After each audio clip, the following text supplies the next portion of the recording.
What is up? What is up, YouTube? How y'all doing? This joint is 2 hours long, man. So Katt Williams interview. Katt Williams is about to break the YouTube internet, or however y'all say it, go viral or whatever again. But you notice he not on Shannon's shop. Shannon done got himself in trouble. Y'all know that. Dude, how can you? Oh my gracious, I think I'm wrong. I think I'm wrong, y'all, because I don't get in no trouble. I don't do nothing that somebody, if you say no to me, cool.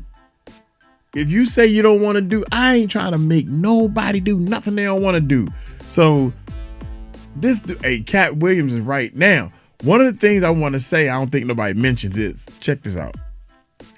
I think Katt Williams chose Carmelo Anthony's show because the guy he's talking about mainly did all this talking on Carmelo Anthony's show. So Katt Williams is coming back after him to set the record straight. And the thing that tripped me out was when Katt said, just because we was in the same room together, that don't mean we know each other. If I haven't exchanged phone numbers with you and everything, then I don't know you. I don't know you. We at the same party. You don't know everybody at the party, you know. And this guy is anyway. So I don't know if I should start it from here or just play the whole thing, man. They stretched this thing all the way out. Y'all talk about Uncle Mike. Hit that subscribe button. Hit that bell.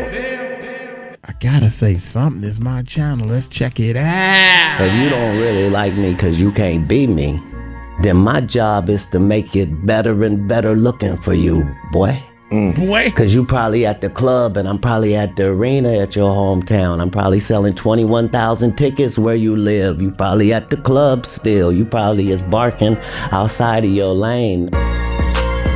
That's a fact. Most definitely. That's a fact, y'all. Hey. That's me, Kaz. You know what I'm saying? And it's your boy, I'm back, man. Oh, man. These guests that we are getting. There's guests. You know what I mean? There's invited people that you come through and they have. Shout out to Carmelo Anthony, man. Shout out to him.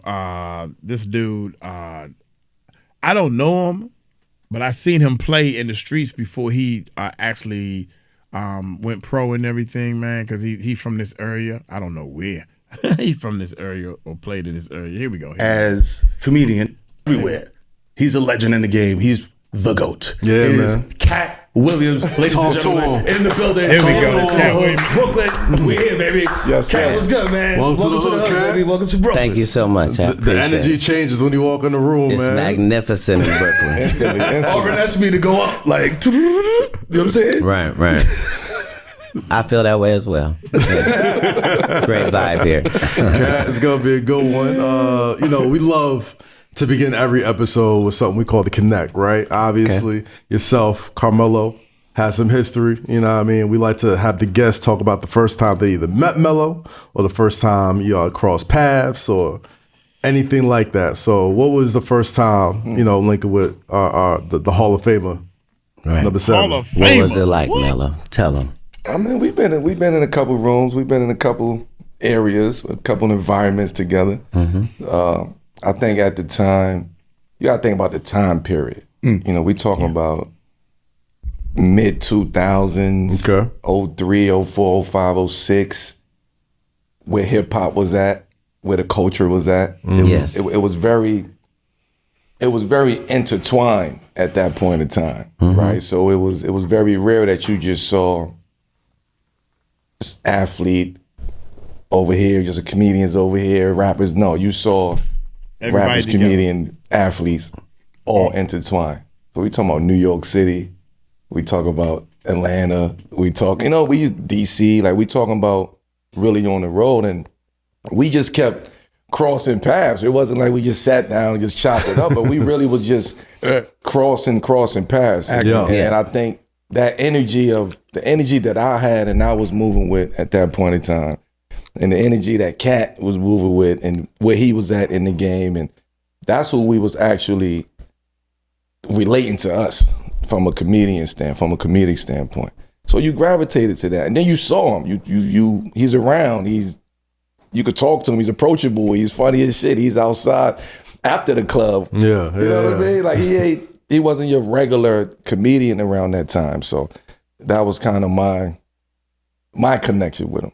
Thank you, Melo. That was magnificent. See, yeah, that's really the way it was. Just because I'm such a basketball fan, and the basketball players that I know them so well. So like I met Shaq when I was 16, you know what I mean? And the first time that I met him, Kareem Abdul-Jabbar answered his door. So it's like two basketball legends. I met Larry Johnson when I'm the same age. So I've always appreciated the fact that these superhuman characters that perform for us in the basketball arena also have to navigate a real life, and we recognize greatness in the basketball world on and off the court, and Melo was always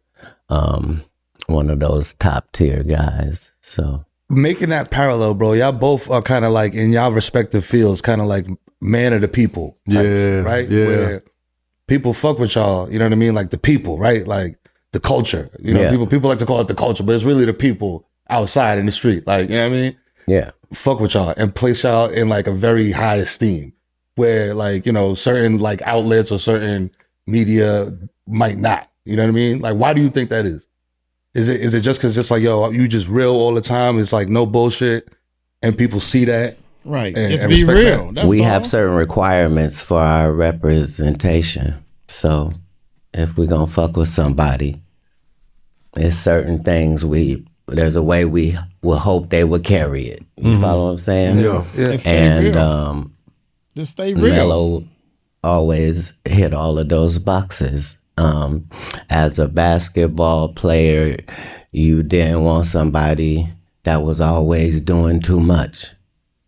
But you certainly couldn't tolerate somebody who was never doing nothing. And Melo showed you see what I'm saying? At each point where a fan base requires you to make certain moves or decisions based upon what it is you represent, we always recognize the people that do that the best. And that translates, you know, that make you a Hall of Famer in multiple lanes. You know, it makes a difference. Like, That's a fact. When you say you're a basketball fan, like what drew you to the game? Like what was your initial, you know what I mean? Like, all right, like I'm locking in on this. Like this is my sport. This is my favorite sport. all of my sports, I just require it to present me with an opportunity where I can do better than you might imagine, right? So basketball is a game that was designed to teach the gospel of Jesus Christ, that you could have 5 people together. If they were all on one accord, they could move like one machine and do this goal, right? And that's how it was designed. In basketball, I'm 5'5", so there's a whole realm of basketball I can't experience. I don't have any above the rim experience. On the other hand, I'm not Angel Reese. I'm 99% on my layups because I can't afford to miss a layup. My layup is my dunk. You understand me? Right. So I don't care if the defender is 7'9". The taller and bigger he is, the more he cannot keep up with these first 3 steps I'm finna hit him with. So I don't have to focus on him. I have to focus on the next defender. Like, there are times when it looks like I have an easy layup, but that pass is supposed to be that outlet pass. you're supposed to delegate. See, these laws of basketball translate into business, into life, into, the trust that you have to have, that you need your point guard to do point guard shit, and you need your center to do, you understand what I'm saying? Of course. The relationships, and so yeah, I appreciate that about basketball. In addition to that, we spoke on it earlier, but I feel like yourself, Carmelo, and Meryl spoke on you guys being people's champions, but you guys also occupy a space within the culture that I don't think a lot of people sort of get to, right? Like a lot of people either have sort of great moments or flame out, and I think there's been a level of consistency with yourself, whether it's television, music, movie, stand-up, Melo and his career. But within all of that, it's the way people talk about y'all outside of what you do that I think connects y'all the most. That's right? the most important thing. Yeah, it's like as men, as people, like you can enjoy what somebody does as an entertainer or as an athlete, but you have a different level of appreciation for them when you get to know them as men. And I think that's the same sort of like ecosystem y'all both sort of like occupy. So like that connect when y'all first met in like the mid 2000s, where and I'm just remembering what's happened, like tall tees and like I never wore a tall tee. I think you could throw back yours. I thought medium was too tall. But you understand what I'm saying? It's like there's a certain level of authenticity that the people that swear by both of y'all. Not a certain level. It has to be complete. Yeah. See, it's not pretending like you don't fuck up. It's the fact that you don't lie, whether it's good or bad. You see what I'm saying? Regardless of how people may react or feel about it or any of that. Yeah. Commitment. And also, people we like to see people go through shit to see how they gonna come out the shit. Because you picked a winner. Right? You picked a winner. So I feel badly for those that have aligned themselves with losers. It's a terrible position, but it's free to switch that. At any time. At any point. At any point, you just go with a real winner.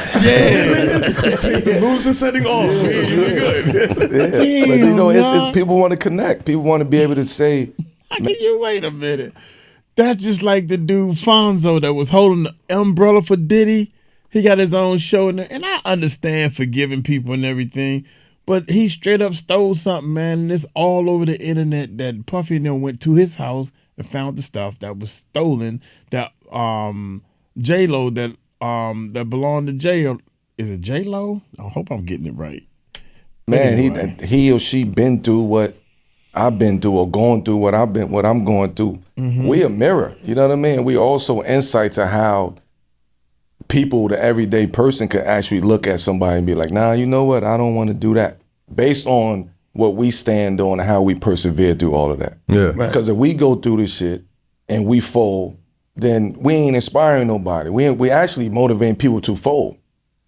If he did it and it's cool, then shit, I'm a fold too. I don't have to put forth that much effort. Right. But if they see us go through the fire and still come through it and persevere through it and still stand strong and still remain or keep our integrity intact and our character intact, right? No matter what anybody say, our character is intact. And when you have good character and you stand on what you stand on, right, wrong, or indifferent, people could relate to that. And they have an opportunity to see it, the longevity in that. We talking about he's 3 decades in this industry. Yeah, I'm 2 decades into this industry. So when you get a chance to see the movie throughout, and you still get the opportunity to design your ending, that's what people can relate to, and that's why I feel like Katt is in that same situation. In the driver's seat. You got to be in the driver's seat. Yeah. We done paid the bus, the coins and shit. We done did that all. Yeah, they did that. Inside the back and shit. We done did graffiti on the window. We done did all of that. Right. Now we here get to talk about it in a godly fashion. Right. So Melo, obviously a Hall of Fame athlete. You obviously, Kat, got some athletic exploits. You've been viral before viral was a thing. You know what I'm saying? Just out here. Correct. This 40-yard dash, though, is one of the first, most recent It's legit. situations where you was like, yo, I really do this shit. Okay, so here's It's hauling ass though. no, sir. So Oh my God. So I'll say this. I just ran a 4.4. So even if you just go to the beginning at it and pause. So here's the problem. I never wore cleats before. So this was my first time running in cleats. That's different. And running on That's turf or grass. That's turf or grass. Right. Very that's different. Turf. It's definitely different, for sure. Like, no, my knees should never be that high because I dig in when I run because I'm 5'5". You see? Right. But matter of fact, the beauty of me is I don't have to just have the conversation. Like, we can go right in the parking lot, and in these pants and shoes, I can really show you the 4.4. I'm saying, That's I the feel like we difference. You know what I'm saying? So no, this is what I tell you. This is what I tell you. You only know that if you gonna challenge him. I don't need a You just challenger. gonna do the 4-4. Yo, listen. If somebody was dumb enough to line against me, that's fine. But I'm saying, I see the shit. I we see might the as well footage. just do it. And this is what I tell And you. I loved it because you back Back the it talk up. up. Yeah. Like, niggas talk about they running 4-4, 4-5.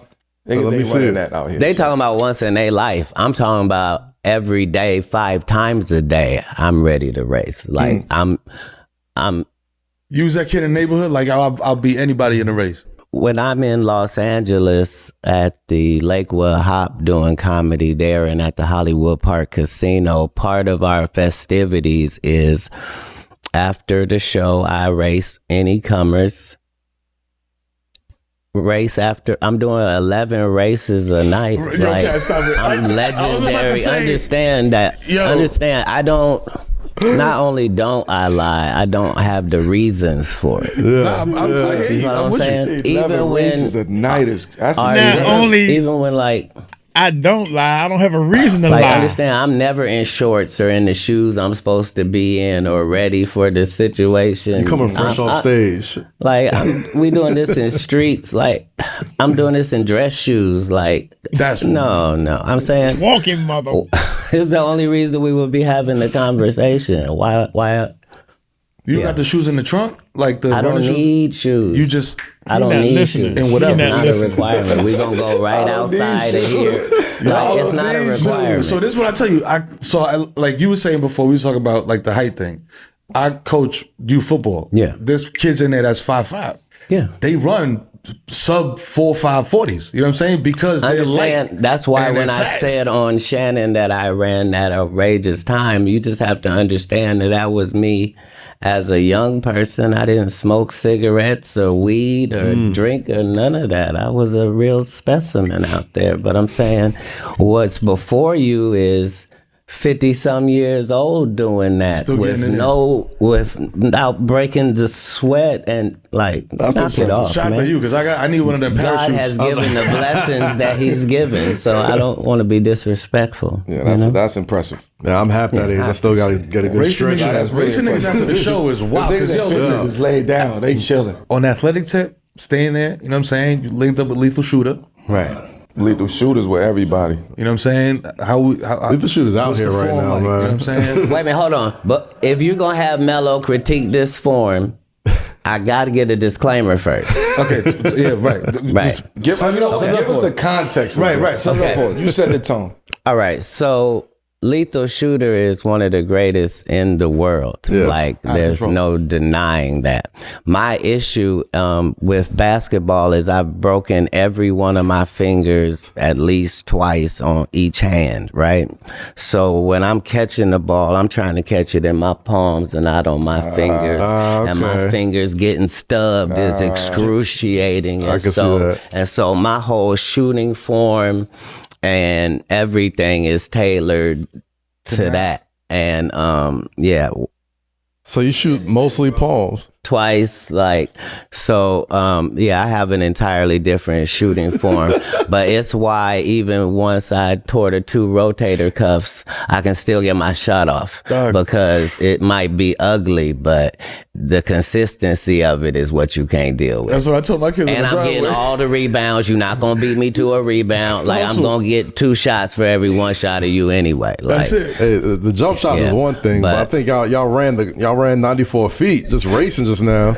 No, it's nothing. Like, You dusted the lethal shooter in this one. Like, we get to that part. I've never seen this. we weren't really Splashed ready. it. Look, I'm doing these without dribbling. Did you notice? I'm not even dribbling at the foul line.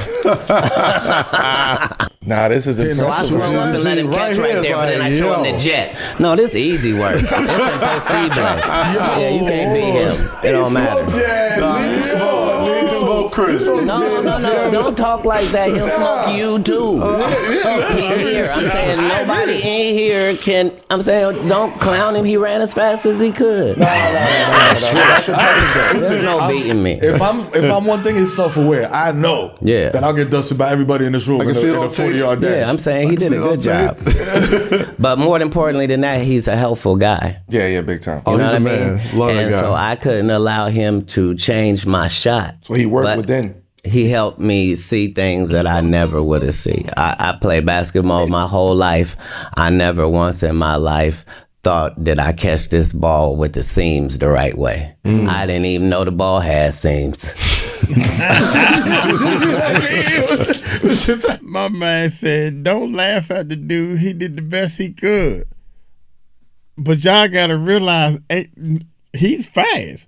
And all of y'all would be the same way. He's a runner. They basketball players. I think all of them basketball players. I don't know.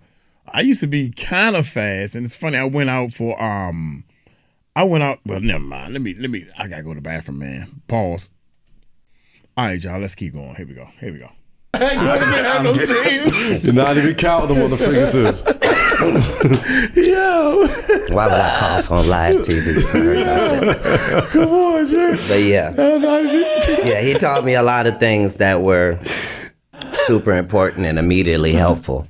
And so that Talking was about important. like rotation, because it wasn't mechanics. You said like he didn't fuck with the form because it's a painful thing, but it was like mechanics. Yo, aim at this. No, because I was commenting that he's like a machine when he shoots, right? And he was showing me how to be aware of the things that I wasn't aware of. So I shoot better off balance. You know what I mean? Because of your form. Right. Yeah. So Halliburton. my whole thing is, if you set a pick for me, I need you to actually touch the defender, because if you will just touch the defender, I'm past him by the time that happens. You see? Right, So your quickness. Right. And that's the only thing I got. And the fact the shot is ugly, I just don't get blocked because you're not even thinking I'm shooting. There's no shooting motion taking place. I'm dribbling here and shooting here. From the hip. So, That's good luck with that. He got the Shawn Marion. Right. But, yeah. It's an unorthodox release. Word. It's hard to defend that. It's like the Papa shot shit, bro. Just flicking it up, like, but it go. I always tell people, like, you remember in school when it was like the students versus the faculty, and like the science teacher would have a crazy jump shot, but it would go in every time. You know what I'm saying? The form would look crazy, but it would go every time. I'm Net. envisioning him coming off a screen and shooting like that, flip, like wow. You know what I'm saying? And just straight net. That should get you fucking mad, nigga. What? Oh, Yeah, it's my only free opportunity. Where somebody's not gonna block the shit out of it is right there. Yeah. You are very impressive, man. Like you like the man of many trades, though. You fast as niggas. You out there shoot with lethal shooter. you running in the parking lots. Like, you impressive, champ. After the show, it's my the most fans interesting pay man me for alive. these Standing on it. adventures. That's why it's impressive and it's honorable, because you stand on it. You know what I mean? A lot of niggas that say you can't beat me 1-on-1 and then don't do it, but you stand on it. You impressive, champ. You like a real athlete. You like one of the little niggas in the hood though that all they jumping off the mattresses. They on the monkey bars. They everywhere. They go. That's what I said. They Yo, I'll play make baseball. sure. They play football, soccer, Every sport. They playing rock ball. Like it's you was Rock that. ball. Nigga come around with a tennis racket. You like, where the fuck you get that? Every sport. Every sport.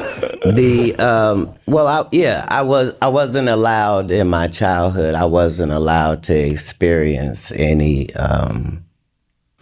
athletic moments. So, I had 6 or 7 coaches come to our house, and my parents wouldn't allow anything. So, I learned from reading so many books that the preservation of your inner child is responsible for dictating how long you live. Because there are certain things that your childlike self would like and expects and would like to see and would be excited about. You still maintaining that and being able to foster that as you increase in years is just super helpful. And you understand that the more books you read, that, that's the preservation of life. Who gives a fuck what age you are, that's why health is wealth. You see, it's the ability for you to smile and go out in the sun and enjoy the things that are free. You got to have enough money to do the free stuff. You see? Yeah. And so all of that is tied to your childlike self, the things that matter to you. Then you have to constantly feed that and give that the freedom to try something and not do well at it, and then figure out, why didn't I do well at that? Well, I could quit, but I could also try to get better. How could I possibly get better? What would make this a better situation? Right. And so carrying that with you in each of your endeavors, that's what I'm trying to show to the people that I represent. And that's honorable, brother. Like, right. Honestly. That's respectful. Let's keep it on that note, though. Let's keep it in that tone. Like we have something here that we call like the 7 p.m. moment. As a player, 7 p.m. usually the time it was for me to lock in, getting ready for a game, getting ready for a moment right before the ball go up. So we use 7 p.m. moment on this show as a way for our guests to kind of just take us back to a very specific time or a crossroads moment in your life and your career that really made you a game changer, or it was very game changing in your life. Like, what was that 7 p.m. moment for yourself? Part of what makes me such an optimistic person, and part of what fuels the fact that pay attention. I appear unbreakable is I attempt to make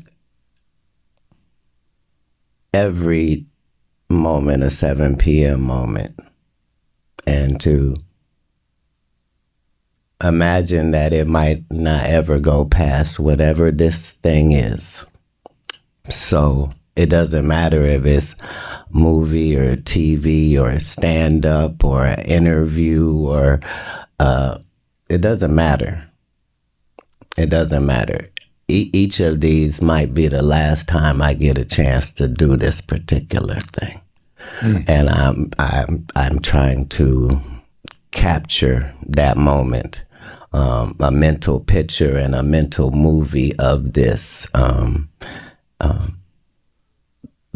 only because my initial list of things that I wanted to do in my life, I had probably done that whole list my first couple years in Hollywood, and then I had another list, and then I crossed everything off that. So I'm on my 3rd or 4th list. It's important to keep your dreams current with your life. Like Champ said, like, you're an interesting dude, man. You do a lot of different things. What are some of those things on that list that you're talking about? Like, that you've done and that you've yet to do? So even with purchasing the military base for the movie studio and the $60 million that we have, going to work out there at Fort McClellan in Anniston, Alabama. This is a guy doing million. a movie studio who's in the movie business, you see? So I'm not just complaining about situations, because you can't just do that. You got to be able to give income and jobs and support. You got to be able to, if you're really in the league like that.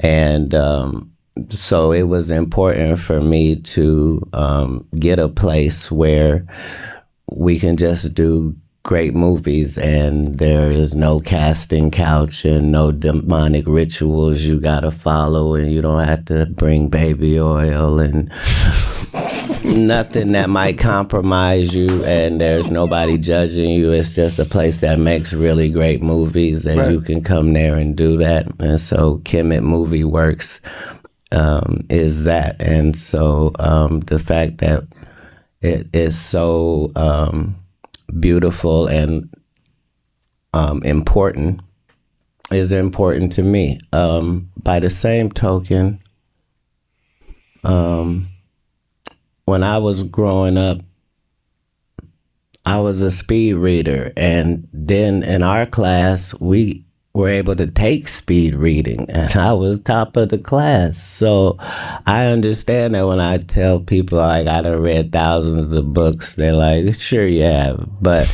they don't think you owned thousands of books. Like I owned thousands of books. Like I'm not having a conversation because, because all of these things are important. Like, because of the quality of the things I was reading, like I'm getting something from each of these. Right.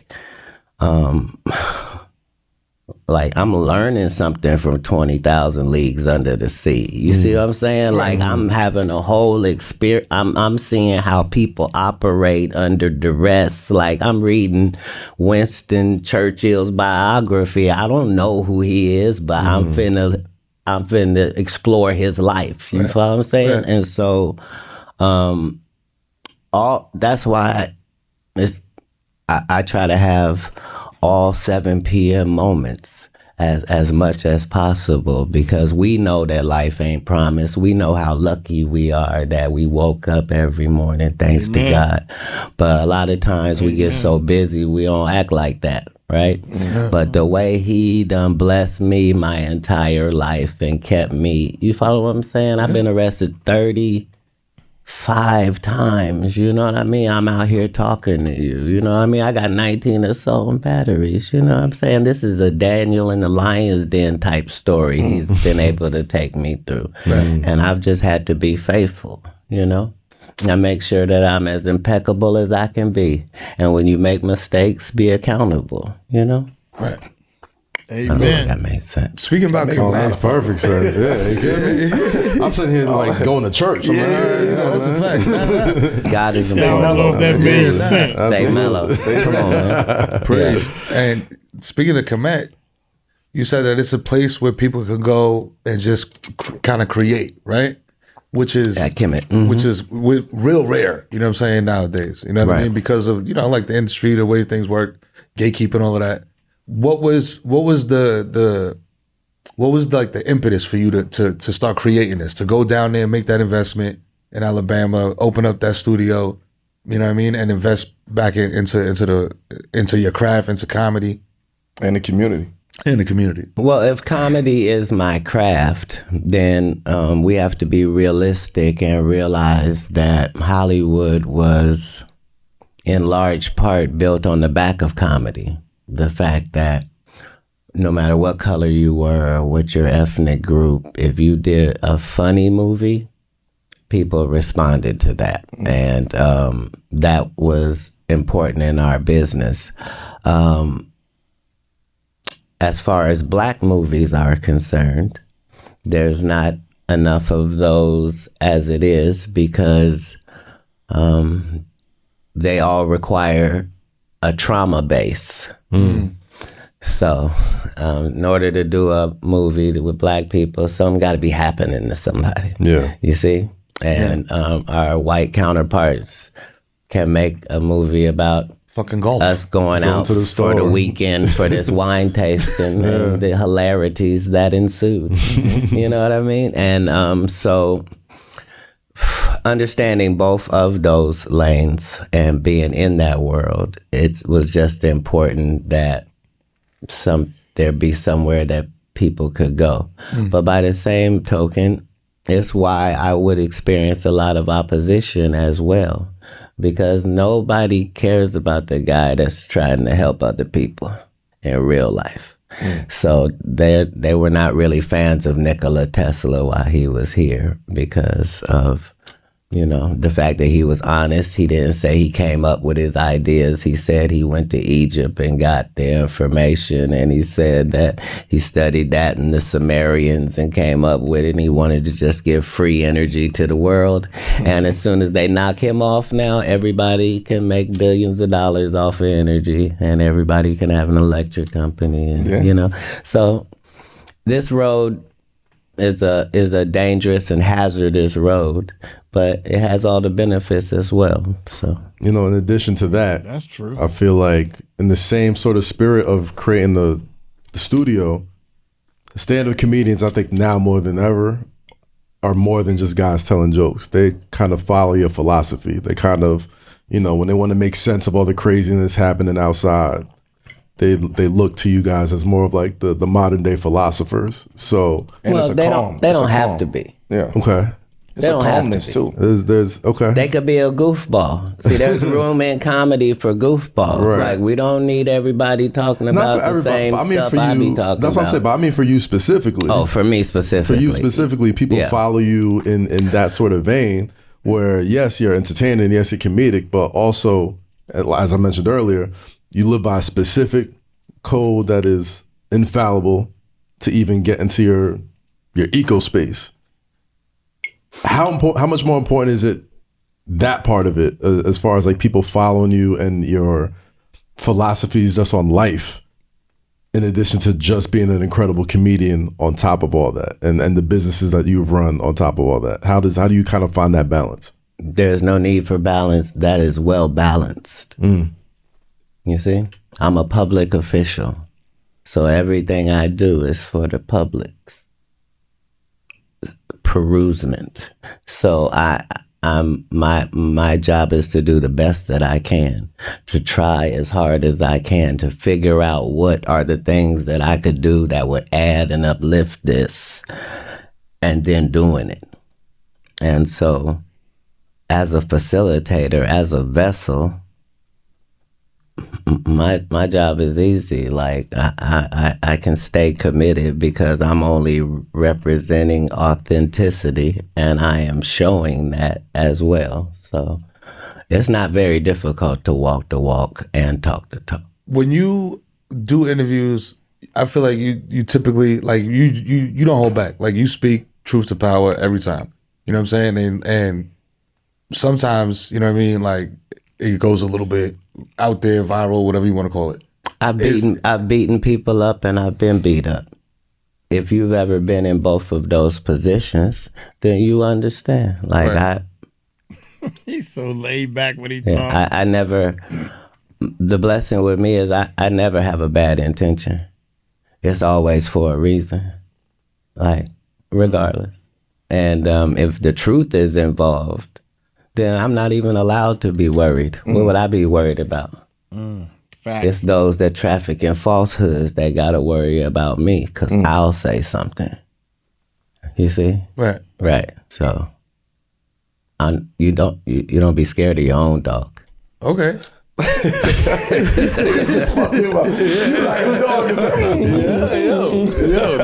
Hold on, speaking of that, you just had, speaking about 7 p.m. moments, Yeah. right? And speaking about, you can't be afraid of your own dog in a sense. I actually love that quote. Because I love my dogs. Yeah. But you had a moment on Club Shay Shay, a couple months back, and that right there was a moment that kind of shot a shooting star for Shannon. right? And just that ecosystem of conversations.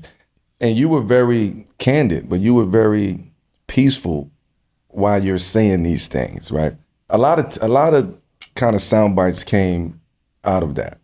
That single moment to me, like I said, changed Shannon's whole conglomerate that he got going on. But it brought more awareness and more attention. Maybe more biggest than interview of the year. That was one of the biggest ones, I would say. The biggest interview in YouTube history. So those aren't the same things. They're not the same things. But even with that being said, I don't think he was ready for that moment. Like, how did that? He wasn't ready for it. How did that change his life at that moment?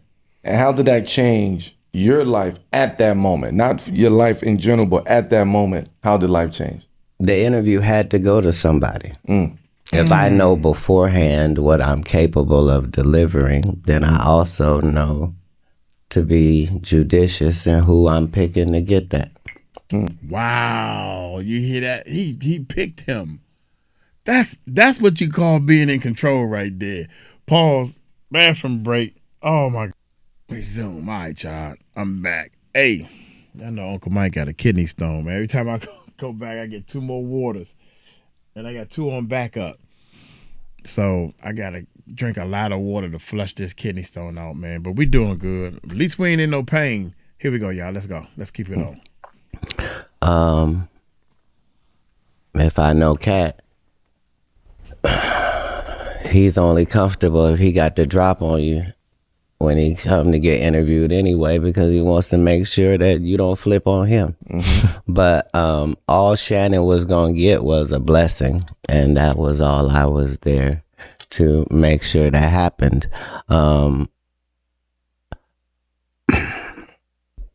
You ain't got the drop on anybody here, do you? I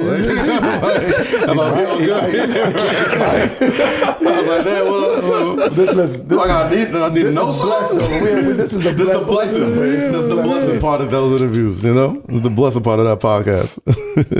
Right. Well, I'm saying in my personal business, you can either do the dirt or you can know the dirt. I'm one of the chosen high-ranked know the dirt individuals, right?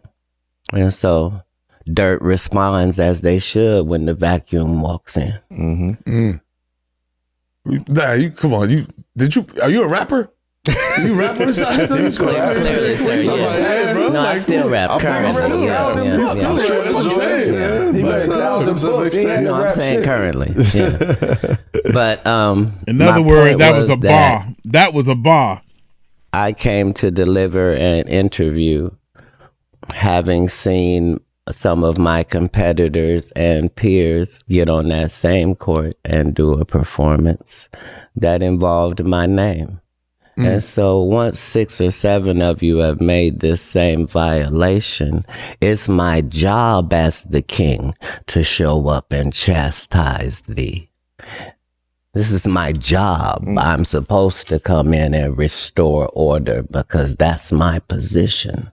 The fact that it's ignored by the clowns because they all in the same frat, comedically, like, that's all well and good. I don't care nothing about none of that. But the job still needs to be done. And if God lets me know it's a good time for that, that's how I'm going to write it up and deliver it. So I didn't know anything Shannon was going to say. I didn't know what questions he was going to ask. Like there was no conversation. Like, right. Yeah. What was the impetus behind that? Like, what made you say, like you said, like you basically answered the question already, but what made you say, all right, man, enough is enough. I've heard y'all say this and that and mention my name, or you know what I mean? And it's all false. I got to come up here and set the record straight. Did you go up there with that intention, or was that something that just happened naturally through the conversation? If there is a God side and the other side, if there are moral things and things that are immoral, if there is this side or that side, it can't be left up to thought process. I'm an enforcer on this side. I'm not only on God's side, I'm active, right? And so comedically, that means that, you know how sticks and stones may break my bones, but words will never hurt me. We traffic in words. I can get up with these words and end your legacy. We've seen it. I don't care how long. Right. Because if it's built on sand, it just is. Yeah. And I'm not going to feel any type of way by exposing your hand. That's how this game works. I don't mean to break your ankles, but if I cross you over, I just did, didn't I? Take it how you want to take it. Don't get mad at my little celebration. It's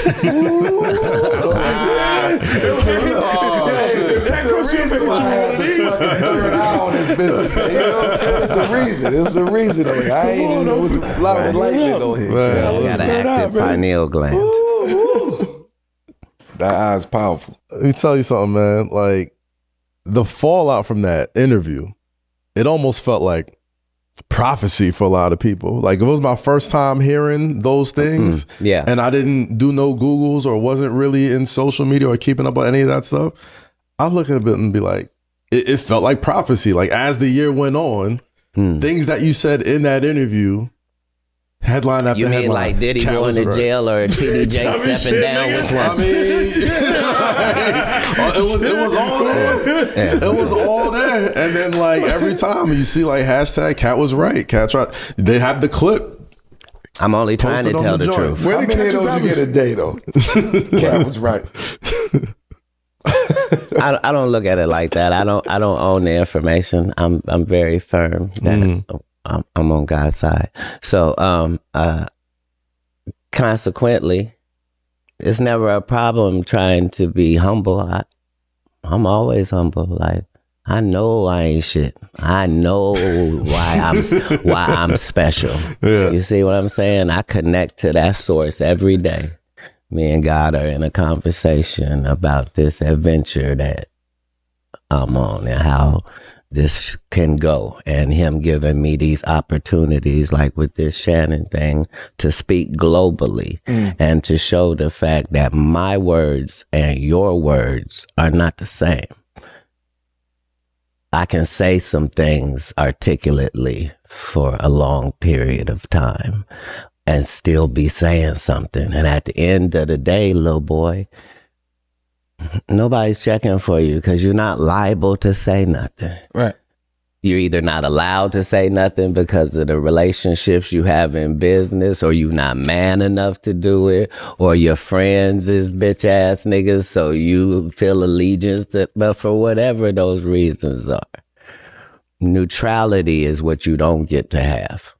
Pick a side. Right? And so when I'm talking about these Illuminati conversations, that's just to get those things out there in real conversation. I didn't invent these things, and I'm not the reason they exist. But my job as a public official is to find out what the truth is about things and reveal that to us that care about that sort of thing. Why is it that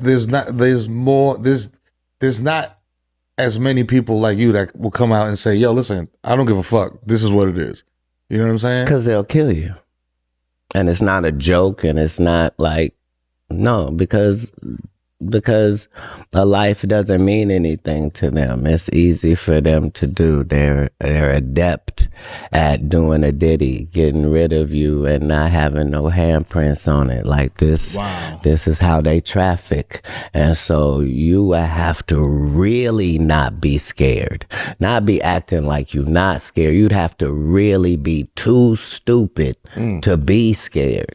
You see what I'm saying? I'm backed by God, so I don't even know how to have the fear you need me to have. But is that stupidity? That ain't stupid if you backed by God. Hey, I just put it out there for the idiots to have something to grasp onto. But what I'm saying is, if my only belief is in God, then how I'm gonna be scared? That's facts. That's what I'm saying. I said that's why I said God did it right to not have me in New York when that Tisha Tell stuff was going down, because I could not sit there and not say nothing. Sometimes it takes the first person to speak up, and then some people will back you. Nobody wants to be the only one. But he's on my side, so I'm not the only one.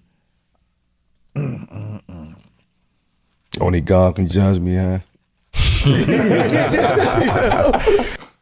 The NBA season might be over, but you know you can still get right with FanDuel. FanDuel's the best place to find all your favorite player props. The latest and the season is all. That'll be fun, but the birds. it's worth To get every moment. in public or private amends, and says something along the lines of, and I'm paraphrasing here because it's been a minute, but he says something along the lines of like the apology's got to be just as loud as the disrespect. You know what I mean? Whichever way it was. I don't know. I agree with that philosophy wholehearted, but let's be very clear. I just said I didn't remember the guy. So I said I don't know the guy, right? Mm-hmm. And then other comedians showed me pictures where I'm around the guy. He's in the same room as me. Mm-hmm. Maybe I'm too old. I feel like if I don't have your number and you don't have my number, we never exchanged numbers, then nigga, I don't know you. I feel like if we've never communicated or like, okay, so, but if I said that I didn't know you and clearly I've been around you, that was the only apology I could have made to the guy. Mm-hmm. And so I didn't have any amends that I was trying to make. So when it was suggested that he meet up with me, he was confused at why I was not going to be having no apologetic energy. Like, no, nigga, I'm not apologizing. On site is on site. Like I'm the person being crossed in this situation, not vice versa. I'm not sure what he said, but whatever he said, it didn't involve me doing something to him or doing something against him or stepping outside of code. I'm not sure what he said the issue actually was, but I'm saying at the end of the day, you can't afford to be a comedian and be black and be short and be righteous and have me as a op, my nigga. It's counterproductive to your very existence. Not just because I'm him, but because you're not. And so how, I'm saying, I mean, at least I have nothing disrespectful to say about him because I don't know him like that. Like, as a comedian, I think he does a great job. He's a storyteller. Generally, you got to be 80 years old to be a storyteller. Like, nobody does that even brand of comedy. Like, I don't see, that's why it can't, most of these can never be legitimate beefs because I'm not an insecure person. Like, I'm a quick to say I'm sorry type nigga. Like, I would never let a nigga fuck around and damage both of our energies. Are you kidding? Like, but by the same token, if you don't really like me because you can't be me, then my job is to make it better and better looking for you, boy. Because you probably at the club and I'm probably at the arena at your hometown. I'm probably selling 21,000 tickets where you live. You probably at the club still. You probably is barking outside of your lane. Nobody in the WNBA get to talk sideways to Melo.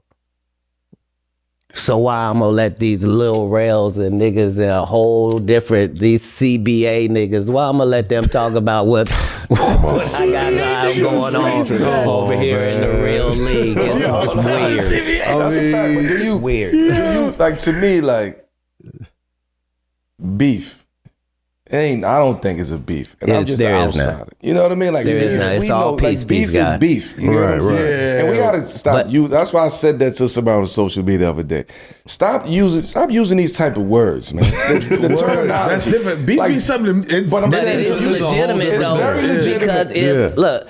What I'm saying is just everybody that I talked about on Shannon, if I said, like, what I was saying about Cedric is, no, do you know how many times me and Cedric been in the same room? Like, no, I had to give him a pass. So do you think think how you would feel if you gave somebody a pass for something and then 10 years after the pass, they act like the offense didn't even happen. Like, are you kidding? Of course I would have punched you in your bread basket. Are you kidding me? Like, there's no way. Like, so yeah, it do be legitimate beef, because if I say I don't like you, I mean that in the literal and the physical. But to me, that I have that true issue, indeed. bro. True indeed. But the Ali shit, right? Only because he sat here. Yeah. You know what I mean? Right. This ain't no gossip shit. This is real shit. It's like he sat here. Yeah. And as I'm observing what he's saying, it's like, and then hearing your side of it, Whoa, it's here a we go. disconnect. And the way that we receiving this information, you have one standpoint of, I didn't know who that was in the room. Yeah, he was in the room, but I didn't, right? Okay. And So then on his perspective, it's, but let me that nigga help knew you. who I was. Let me help he's you. fronting on me. Let me So let it's me a- reveal. please do. Let me 'Cause reveal. I like to get this to the bottom of this. Most of his Here we story go. is Here we fictitious, go. right? So he has worked a deal with the venue where the people that put on the shows, he got in the contract that he gonna open all the shows, that the comedy shows that come to this particular venue, right?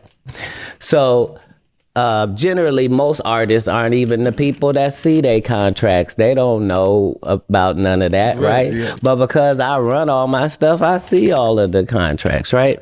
But when I bring my tour, I have 5 or 6 people opening for me, and they already come with us.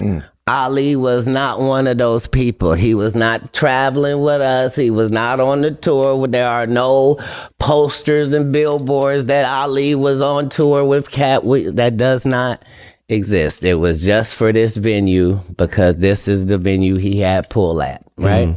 So he thinks, as a guy opening the show, that he can come out to Every Day I'm Hustling by Rick Ross and come do his set to start the show when me, the headliner, is coming out to the same thing. I'm not even at the venue. It's my people telling this nigga, you cannot come out to that, nigga. It's Katt show. And he's telling the comedians, y'all ain't even gonna be able to follow me. I come to do 30 minutes and I'm gonna kill. And like, by the time I get to the conversation, like,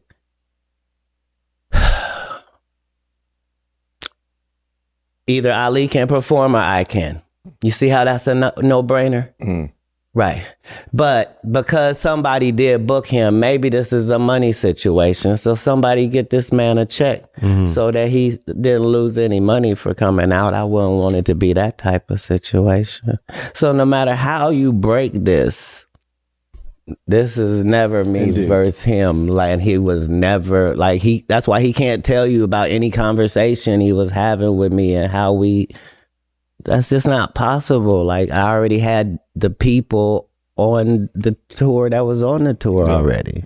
This is just a stop in Houston. You moving how you moving, and it's coming from 2 different directions. But he's aware of both of those directions. He's not unaware. Is it salvageable? He told you himself there's nothing to salvage. Copy. I'm saying it would be different if we had a relationship and it went awry. We never had a relationship. He was on an opposition team. He's the enforcer for Bill Bellamy and D-Lay and Billy Sorrells. So because that's his squad, because that's his squad, I'm over here. You dig? All right. And everybody understands that. So you drew the line. Hey, I didn't draw anything. Okay. But I will acknowledge the line at all times. Indeed. Like, there's no cards to play on me. There's no way for you to be in open competition with me and wanting to do harm to me when you know how important I am to this thing. And the fact that you're supposed to be that as well is unforgivable. Like, it's almost sacrilege. I mean, I get it. I totally understand. When you talk about battles, Because at the end of the day, he a trustee. As a nigga that go to jail, we don't give a fuck what the trustees say. They always talking. So how do you balance that, though? Because you said balance. I just Only showed balance you. equal balance, right? Left fist, right fist, same way he balances. but you just said another thing, though. You said knowing how important you are to this, right? Why would you, As an independent artist who didn't give in to Hollywood, got the same. But if you deck a nigga in the street, You know what I'm saying? Like that could jeopardize what That you was got none going. of he and I's interaction That's what I'm at saying. any Beef, you point. gotta Like watch the it's terminology. impossible That's for it to be a right. beef. That's beef to me. I Like, never had a grudge with this guy. Even Like, outside of it being beef, you said, he would come in and say, I got 30 minutes, nobody can file me, all that type of stuff. but he was Like, just saying that that's to the competition. comedians that I had as openers. That's what I'm saying. I'm like, at least at that same level, you can at least respect that energy as a stand-up comedian when you want the competitiveness of wanting to be the guy. Nah. He'll tell you when we go to play an away game, stay the fuck over there. This the away version over here. That's the home locker room over there. You stay over there. We over here. Right? Like, knock it off. We come through two different directions. This is an away game. How you that down. finagled your way? Yeah, break that down for me for folks who may not. To get adjacent to my team, but you don't respect me as the leader and captain of the team, and you also disrespecting the rookies. Right. Like, knock it off. Where do you play? You probably play at the Chicken Shack. They got 150 seats in there. Go live that life. That's your real life. This is an arena. This Toyota Center we talking about. Knock it off. It's a little different. I ain't gonna have the conversation. Hey, man. I'm a fan of both of y'all brothers. We tried. You know what I mean? I know Sharpie's gone. I'm like, damn. I'm like, Not only did you try, It didn't work always. it didn't work. Watch this. If you guys can tell me that when you had the conversation with him that he said something differently than I said, so what are you saying? You saying he went for peace? You saying he went for peace and then I messed it up by coming on and not accepting it? No. I gotta say, we heard his piece. The way I interpret He also told you indeed. that there could be no making amends for because of the lines that He have did state already that. been crossed. Yes. Okay. For me, it's only the fact that they've been crossed when I have no beef with him. Yeah. But it seems like those lines are imaginary. Nothing in my world is imaginary. No, to him. You know, or to self-generated. Exactly. That's what I mean. Right. Like, but I'm saying there. only one of us is trying to get mentioned in the same sentence as the other. Me being talked about with Ali Sadiq does nothing for my credibility or anything. Right. Him being mentioned with me, though, somehow puts him in the conversation of greatness without needing 60 movies. He can have 0. Without having 50 network appearances, he can have 0. With 13 specials, he can have 6 and still be in this same conversation. It's for us to not allow that. And we do that by ignoring every episode of everything that he's on. That's why the numbers be so low. So you were saying enforcer. You got to born the knowledge, man. You got to go. You got to born the knowledge. We tried, America. Listen, I try to complete the cipher, man. There was no times that Carmelo suited up to play the opposition team and was okay with the fact that tonight the other team wins.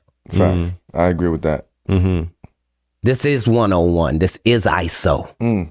I'm the greatest 101 ISO in the lanes I play in that ever existed. And I don't need nobody's to validate. You can't broker peace. There must be a winner. There must be a loser. Don't be mad at me because I'm throwing my W up. Man. Sorry.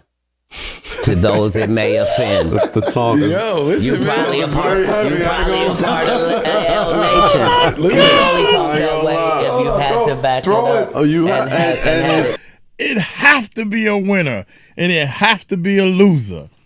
Don't get mad at me because I'm throwing my. How you make the W? Is that it? Oh my God! I'm gonna make no. God dang ya! Go on, Cat. I'm over here studying. I need a pen and paper. Wow, that's deep, man. Cause I can't. I'm gonna have to watch this again. I'm gonna have to watch this one again, dog, because it's some deeper hidden messages in what he's saying, man. It's like, yo, you don't go to, like, in basketball or football, any sport, you don't go in being humble. You go in there to try to win. That's the name of the game. Man. Not received well. And as the well. receipts is out there. Hold on. Let's back up a little bit. This is 101. This is ISO.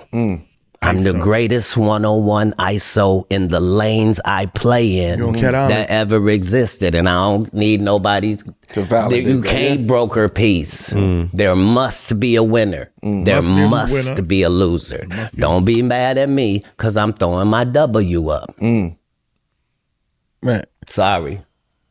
To those it may offend. The talk is yo, listen, You probably a man. part Don't be mad at me because because AL Nation. You can only touch that way if you've had to back it up. Oh, you and have- had and it not received well. and as the well. receipts is out there, man. Yeah. The receipts is out there. That's why I was like, damn, it's like We're receipt generators.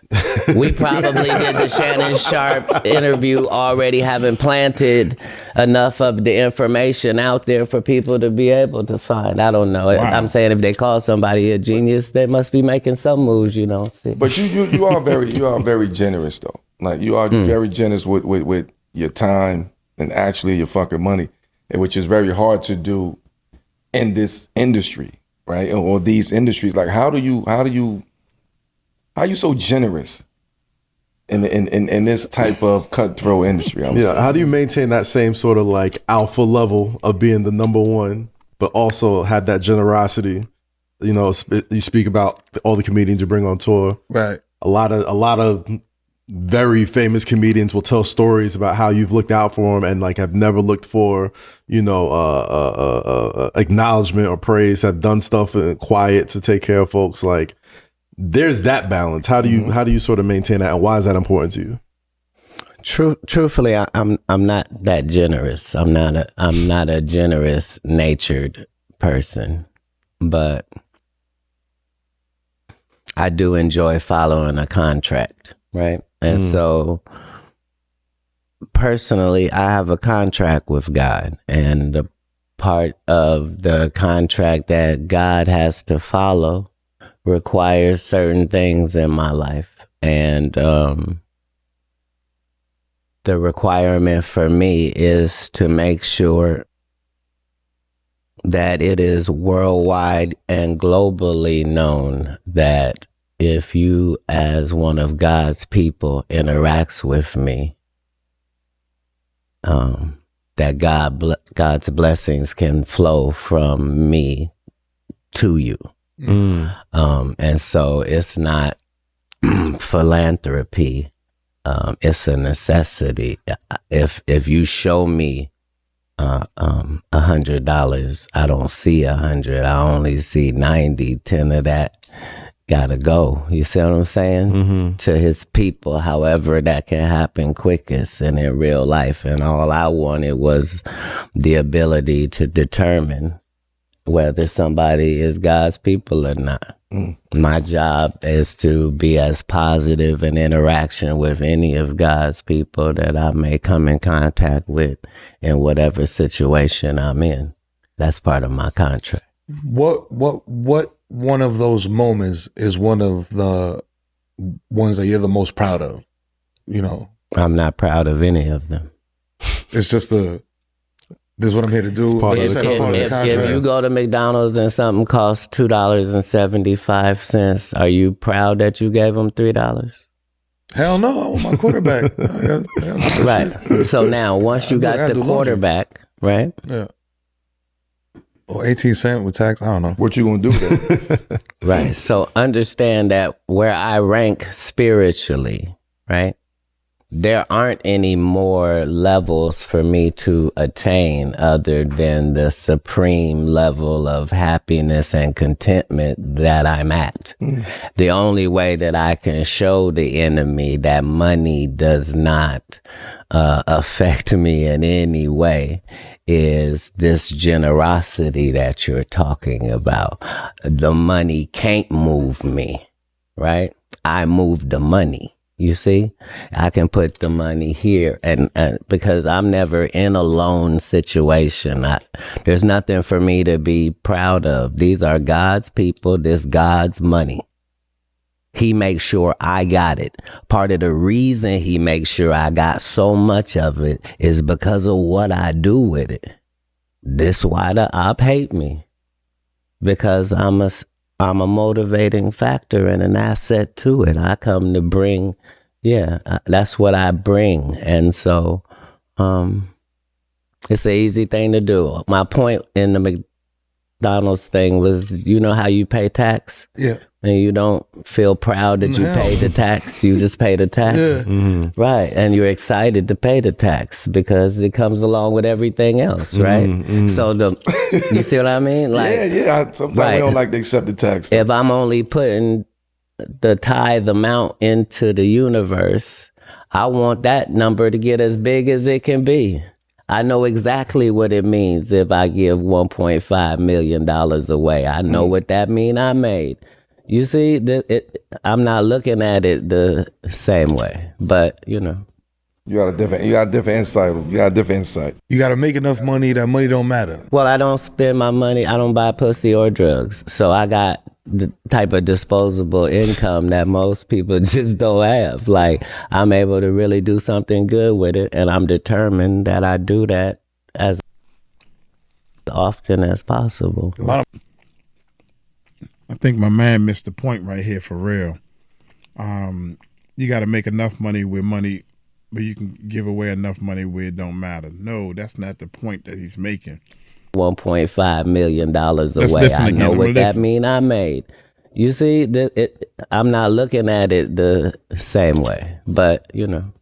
You got a different insight. You got a different insight. You got to make enough money that money don't matter. Well, I don't spend my money. You got to make enough money where money don't matter. That's not what he's saying. That's the wrong way to look at it.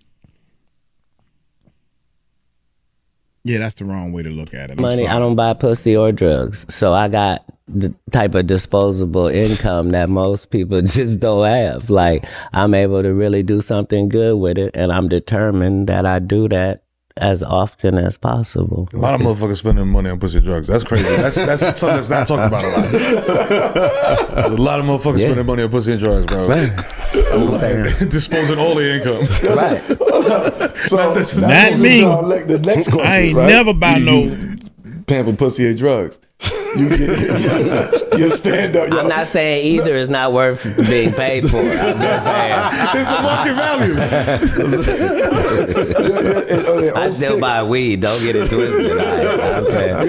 We got you, man. We ain't got to buy that no more. You got to get the State Mellow pack. I got a strain. Yeah. So we gonna share. We gonna share. You got to do the jersey swap after the show. We gonna share. Thank you. I got 100 tons in Cali sitting in a warehouse somewhere. We gonna share crop. In 06, your stand-up, the Pimp Chronicles, part one is regarded by many as undeniable classic. Like we all sit here with lines. The culture got the lines, line by line.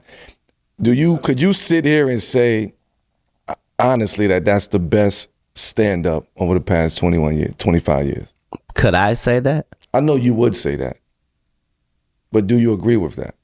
In the comedy realm that I came into, most comedians had a great set, and they would do that set for years and years and years, no matter where they were, just year after year after year.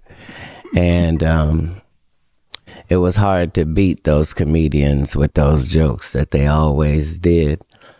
And I just wanted to do a brand new hour of material as often as God allowed me to have that point of view. So now that I'm only concerned if it's my best. Mm-hmm. You know what I mean? Like I know that it was monumental, and I know that there were certain reasons for that, because I worked hard to get it to that level. I had already done 4 or 5 specials before that one. You know, I needed that one to really go in Atlanta. I needed this to really do what it did. I needed to take this foundation, and it was a bridge piece from my work in film to my stand-up and marrying a concept, you know. There's a lot of stuff that Prince and I used to just discuss artistically the importance of always looking different, sounding different, being different presentation, every project, giving it to your best. But I'm honored that people love it. I know it was a great special for me personally. What he just said, a lot of people it just go right over their head, man. It is important as an artist, as a producer, as a content creator, YouTuber, TikTok, whatever you're doing, is don't stick to the same thing that's working. It is so important to reinvent yourself. Keep changing. Y'all don't want to hear from me. Y'all want to hear from him. Listen to what he's saying right here. Giving it to your best, but I'm honored that people love it. I know it was a great special for me personally, but I'm not in charge of any of that. So let me ask a different question. Wait a minute, y'all. And it was a bridge piece from my work in film to my stand-up and marrying a concept, just a lot of stuff that Prince and I used to watch this right here. Just discuss artistically the importance of always looking different, sounding different, being different presentation, every project, giving it to your best. But I'm honored that people love it. I know it was a great special for me personally, but I'm not in charge of any of that. So let me ask a different question. As a player, I go back and watch film. Yes, I'll go back and watch the past 20 years. Mm-hmm. I might add the last 30 years, right? And I always try to see what was my impact and within those 30 years. Yeah. Right. How much of a real impact did I really have stepping into this new realm of space? Yeah. Do you look back at Pimp Chronicles Volume 1 and watch other footage and videos and shows and sit there and say, damn, maybe that can slide up here with that one? Do you reorder in your mind a lot of the work that's out there when you reflect back on 25 years? Because there's some great shows that's out there, some great stand-ups that's out there. But when you have the eye that you have now. You're just talking about watching personal film. Just watching personal film. Right. So, I appreciate how prophetic God has allowed me to be in my space. Like I'm having, we're having these conversations comedically about things that later on are really gonna come to pass. Like we're having conversations about how the country feels at this particular moment and what people that are like us are going through, what's popping up on our radar. So I don't have time for frivolous jokes. I'm in a real conversation with this fan base. So it's like that on each one of my specials. I never care less how it's going to do or be received or any of that. I wrote this 9 months ago. Every time. You see what I'm saying? I wrote this 9 months ago about what I thought the future was going to present and placed my jokes and conversation together for that presentation and then toured it around the country and then brought it to you in special format. So, you know what I mean? Like the ones that do magnificent, but from what I heard, they didn't really care for my last special. There were certain critiques about it, but that I don't let that take away from the fact that 13 million people saw it that hour. So you're not going to be able to understand the difference in the numbers that you're even talking. Like, no, Netflix is quite pleased. Yeah. Right. So the whole thing for me is I'm never trying to please anybody other than I'm trying to have an authentic conversation between me and this fan base about my real authentic point of view. Wow. Okay. You see what I'm saying? Okay. And not being scared to call names if names got to be called, not being scared to be in those real positions with my real career, with my real family, with my real, you know what I mean? Of course, so of course. that's the only way that you can do that and not have any regrets, not ever having like, oh, I wish I hadn't have said, or no, I'm never under the influence of anything. I might be making you feel like that, but that's just for your benefit. Like in real life, it's not like that at all. So speaking, y'all spoke on like a creator's point of view. From a fan's point of view, I feel like when you're ranking great bodies of work, there's like certain marks you got to hit, like quotable lines, like incredible stage set, like certain iconic stand-ups. You remember the outfit they're wearing. Like there's certain things that like, when you're ranking the greatest of all time. So you say, yeah, but the whole thing You is... remember Red Suit? Right, like you think of Red Suit, you think of Eddie Murphy, right? Like you think the patent leather joint with Chris Rock. Like there's certain moments that, when you're ranking these like iconic stand-ups, like there's certain boxes I gotta be. Richie with the red suit. Hey, I was trying to go a different way because the whole thing is, what bothered me is the fact that Eddie Murphy only got 2 specials. Chris Rock got 4 specials. Like, we would have liked 17 specials from both of those guys as a fan base. You know what I mean? So my decision was, when I get in that position as a comedian, like, I'm going to feed my people. My people going to eat. What's my product? A comedy special? Oh, they can expect one every rotation. I should be on my 23rd 100 city tour by now. If it come to feeding, I'm a caterer. You see what I'm saying? For sure. Because, sure. You can do that if you're independent and you the only person telling you what to do, and you don't have no boss, and your deal is with the arenas and you own percentage, and the percentage is as high as it can legally be. Like, what more do I want from God? I just want to go do a good job. All right, so let me switch up from stand up to TV and movies, because I feel like if there was like an award for like greatest cameo, greatest feature, greatest like scene stealer, like in almost all of your movies, you've always had like a scene where everyone like you just steal it, whether it's Next Friday, whether it's, what you just did with Keke Palmer, One of Them Days.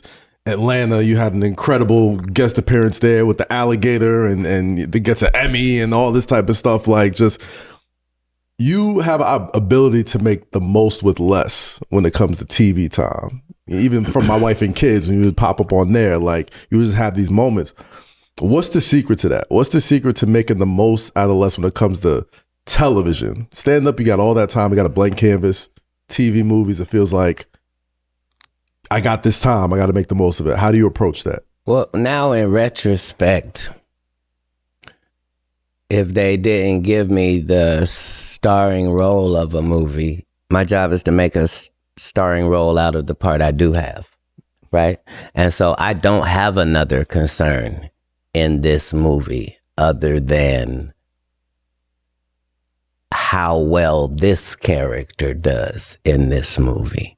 Understanding that if I do well with this character, it's going to help everybody. The whole movie is going to be better for this performance that I'm going to do.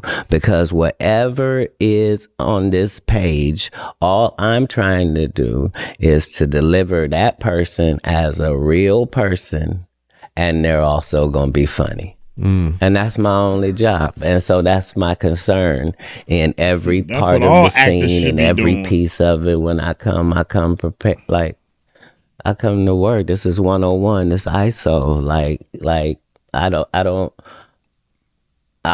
want to say that I don't want the starring role, but I'm saying I don't require it because Clearly, you want somebody else to be in it. Nah. That's just no. I'm saying whoever this casting person is. I'm saying clearly that role you see somebody else in that. Right. I was about to say, and I'm fine with that as well. This little minuscule role here. What am I playing? The homeless man in one of them days. Right. Yep. I don't require them to make any adjustments to this script because this Katt Williams playing this homeless man.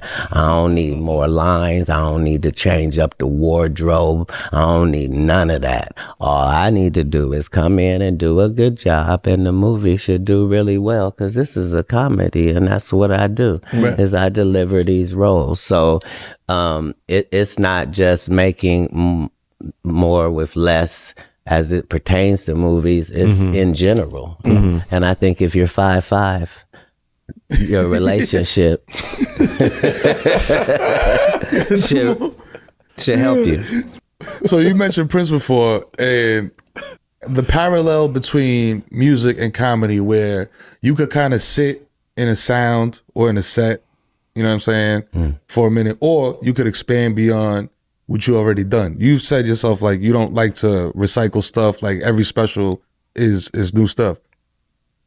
How do you manage that? You know what I'm saying? Because it's tough. A lot of comedians, they'll do, like you said, a year or multiple years of just the same set over and over and over and over again because it hits. Well, there's a benefit to that. I'm saying the more they do it, the better they're getting at it. So I understand that part of it as well. Practice makes perfect. But I was trying to. I have a different relationship with my fan base. Like my tickets aren't cheap. Like understand, I'm not just on tour. Like I say 100 cities, like people not understanding it's 100 arenas. They not understanding these things be sold out. They not understanding I don't do no promotion. You can't find a post of me going, hey, St. Louis, I'm on the way to see you guys. Come on out and get some tickets. There's no evidence of any of that. Respectfully, only because I don't need to. The track record is really thorough in your family.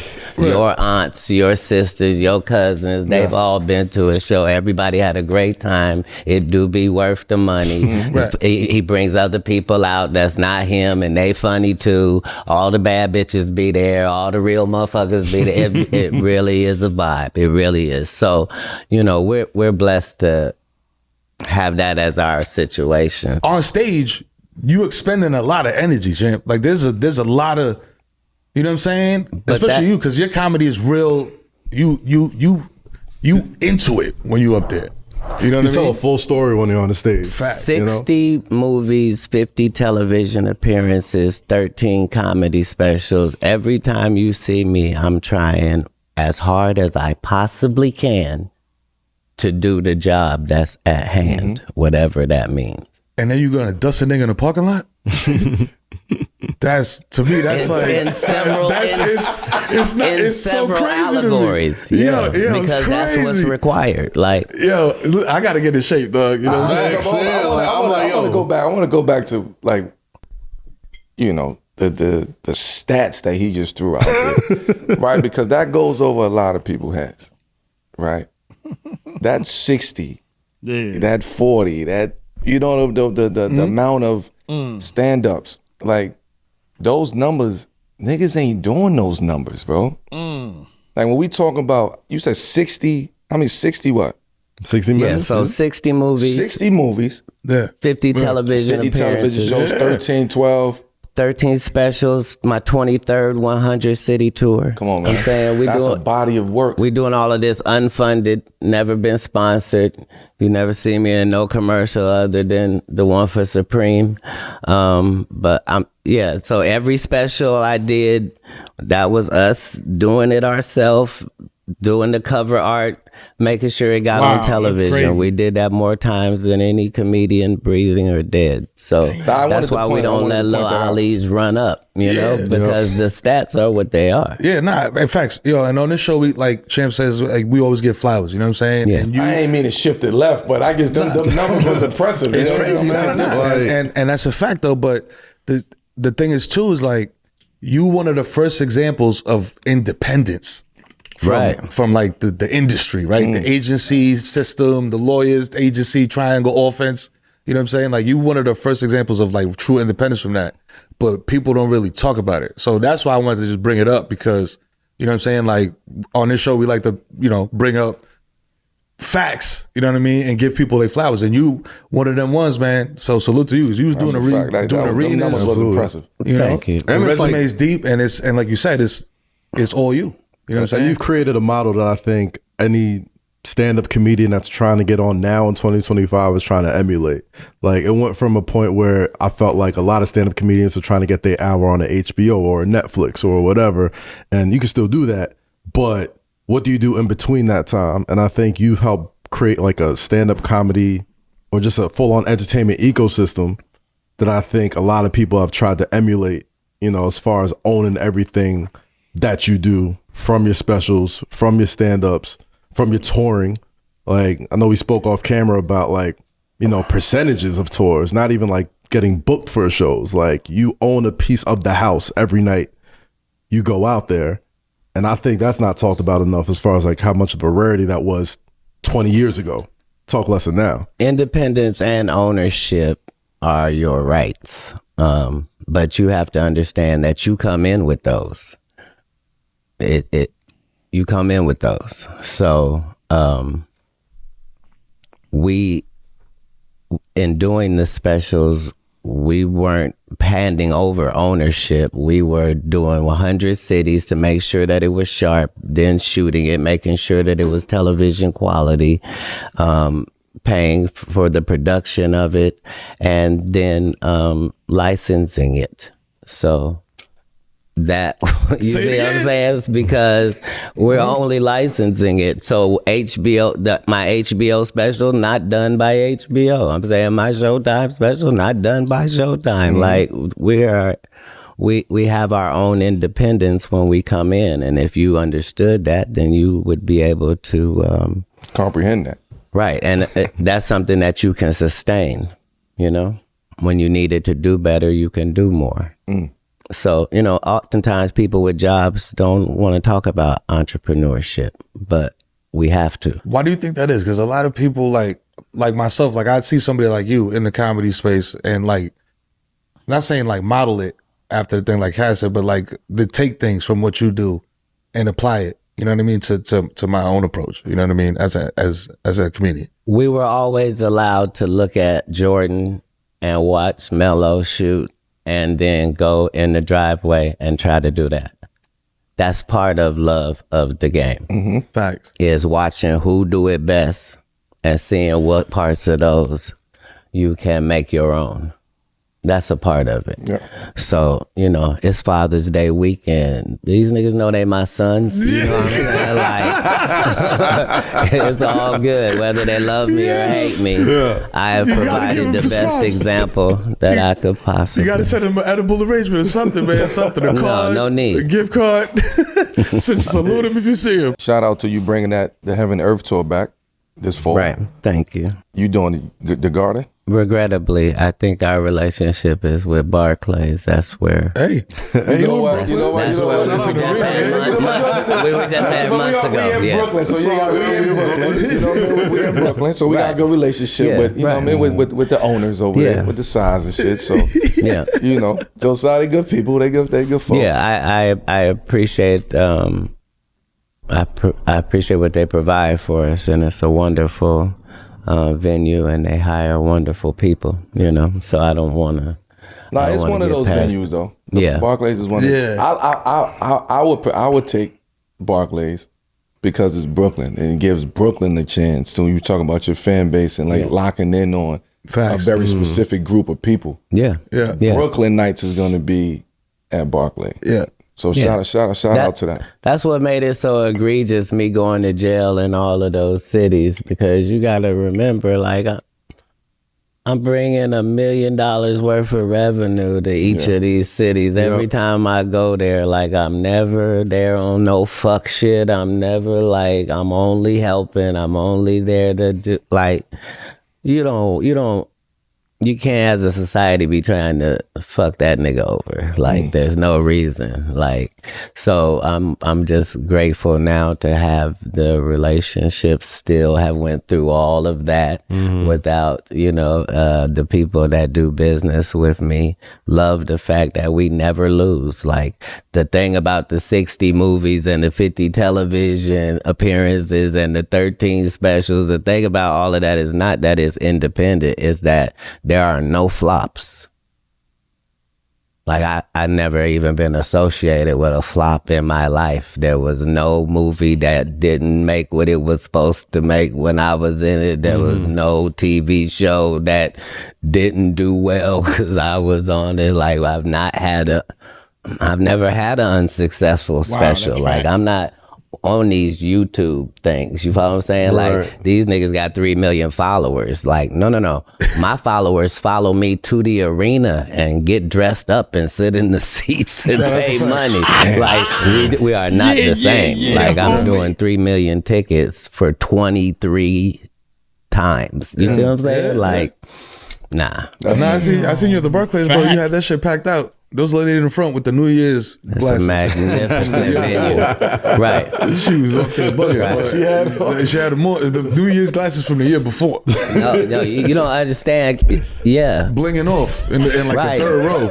Right, Crazy. because But he had that bitch if packed you out. come every time Cat come through, you understand, like, it's nostalgia too, man. I'm only doing what's best for the fans. Like, everybody gonna be funny. Everybody not gonna sound alike. We ain't gonna all be talking about the same shit. Everybody from all across the country. You follow what I'm saying? Like, wow. It's just a good time and a good experience. So that's why it's called Heaven on Earth, and that's why we bring it around to the great places. And Brooklyn is one of those. Who you got? Is it a rotating cast of openers, or is it the same openers for every city? Or? Look, I was only saying that term openers, but these people are far better than that. Like, you know what I mean. You got to understand in current form. Just understand that you're only coming to a show to see Katt Williams. That's the only name that's on there. And imagine you get there and find out that this is Monique and Red Grant and Mark Curry and Tommy Davidson and Melody Camacho. That's a show. Wait a minute, hold on. And there was 4 comics before them, and they were great. Like, are you kidding? You had that experience? Yeah. Well, if that's the way it always goes with his shows, that's why you coming. And that's why you pay that ticket. It's because my people gonna shine, because they didn't have to sell none of these tickets. They don't have to go out there like did anybody come see me? Right, no, it's going to be packed The when you pressure's get out off. there. Yeah. You're going to be able to look your best and do your best. You follow what I'm saying? In front of who? The best people in the city. They all here. And it keeps happening. And so, Did you always know that, or did you or was that something you figured out touring? Not blasting the who's gonna be in the act with you, and just giving people that experience, like that surprise, right? Because when you got good comics, you got a strong lineup. That's like you said, that's worth the price of admission. But I feel like Monique promotes that, she's on tour with you, and like some of the other comics. The tour was already sold before we got Monique.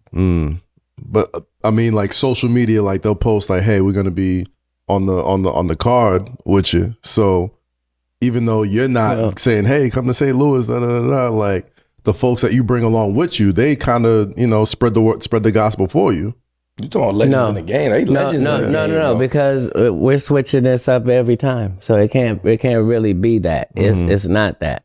It's bigger than that. It's not about that. It's about, you can guarantee yourself that Katt Williams gave thought to you that bought that ticket, and he is going to make sure that he is going to give you the best of the best that he can bring you of comedians from all over the country. That he's already vetted this, filtered this. These are the top, and you're going to have a great time guaranteed before he even comes on stage. You see what I'm saying? Like, other comics can't afford to do that because where are these people's checks coming from?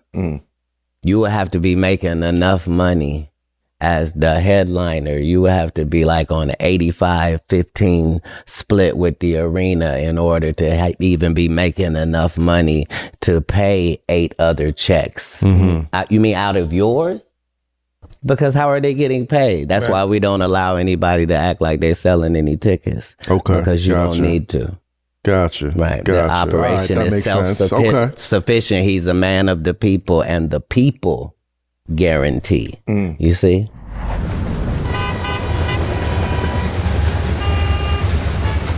And the man of the people is going to do the #1 segment on the #1 show in America. Ladies and gentlemen, wait for it's this time, one. baby. It's time for Katt Williams He finally made it. to do fuck with it or fuck out of here, ladies and gentlemen. Yeah. You know what I'm saying? Okay. Listen, Fuck with it. Katt, Or fuck out of here. Which one is it? Okay. You know what this is about, Katt. This is something going on in pop culture in the world, Okay, you know what I'm fair saying, the enough. news, etc. Yeah. And you tell us if you fucking with it, Yeah. yes, I fuck with this, this is cool. Or if it's a fuck out of here, no, Katt does not fuck with this shit at all. Get it out of here. You know what I'm saying? First up, we got, you made bold claims that you're the reason for Steph Curry's greatness.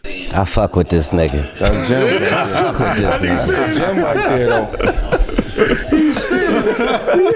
I can't. You gotta elaborate That's on a that. gem. That's a gem. I can't be making this like. That's I crazy. taught JaVale McGee how to play basketball. That's Yo. why he can't play good above the rim, because I couldn't show him. I couldn't show him nothing. When I taught him, he was 5'5", just like me. He was like 12, and I taught he had never played basketball another way. And I showed him how to play. That's why he could play little man ball, being that big, and he always run full speed all the way down.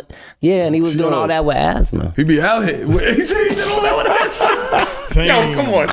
Yo, so here's the thing. Here's the question. He be dead ass though. No, I'm like, is he? He got two rings, y'all. He got 2 rings. What we talking? I gotta cross reference this. I gotta cross reference this. Like, all right, so stuff was in Davidson when this happened. Like, what speed? No, he had just got out. This is happening in Los Angeles. Okay, so I'm saying, how, like, what year was this? Like, you said this is like 3 years in a row before. So I'm not. I'm saying. Before he came in the league. I'm saying this is in the Valley of Los Angeles. Okay. This is for the Department of Children and Family Services. Like, this is not something that can't be referenced. Like, Okay. you had to have celebrities playing. It's a celebrity basketball That's what the game, hospitals right? and the charities always Right. had. I'm the one doing it. It's my so I'm saying no. His father was already a great shooter. Like, I didn't go to college. He knew how to play basketball. Yeah. I'm saying I was explaining to him that the way that I play basketball is there's no such thing as I'm not open. Nigga, I'm always open. I'm going to all 5 spots every time. If you notice, that's how Steph play. Yeah. Because if you play like that, you are always open. So if I'm always open, I can always get my shot off. right. You see what I'm The saying? game is create space. The little hip shot. So I'm saying he was literally already the greatest. Like, this dude literally, like, understand, now we count him, but I'm saying this dude is doing he's doing everything 29 feet and out, and I'm watching it with my eyes. No, he was that. Steph was that. You see what I'm saying? He broke basketball, man. Yeah, he broke did. basketball They with that. added a Like, 4-point line for Steph. They contemplated thinking about adding a 4-point line. You feel me? So here's the question: fuck with it or fuck out of here? Katt Williams altering the course of NBA history.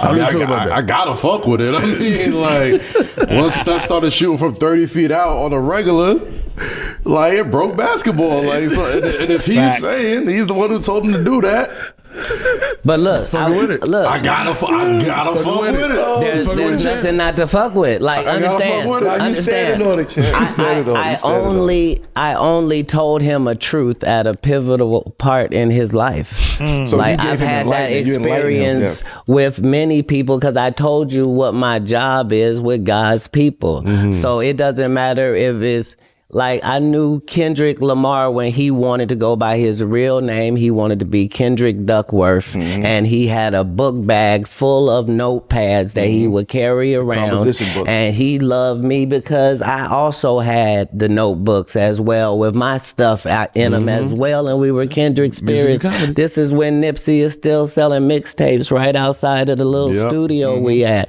You see what I'm saying? I'm in a blue drop top Phantom Den. Like, I'm a part of the culture, good or bad. Like, there's no claims for me to get. I don't need props for my involvement. Right. But if there are stories, all of them will be of me assisting in some way and offering some service. I'm never holding balls. I'm never dick eating. I'm never glazing. I don't need to yes man you. I'm trying to help in all interactions. So.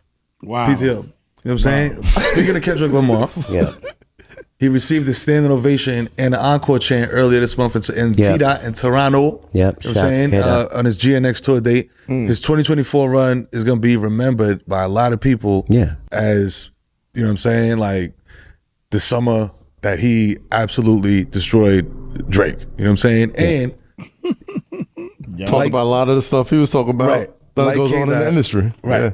Exposing a lot of what's going on in the industry. Well, he's been one of the top 3 greatest rappers from his very first project, which is almost unheard of. So I'm saying.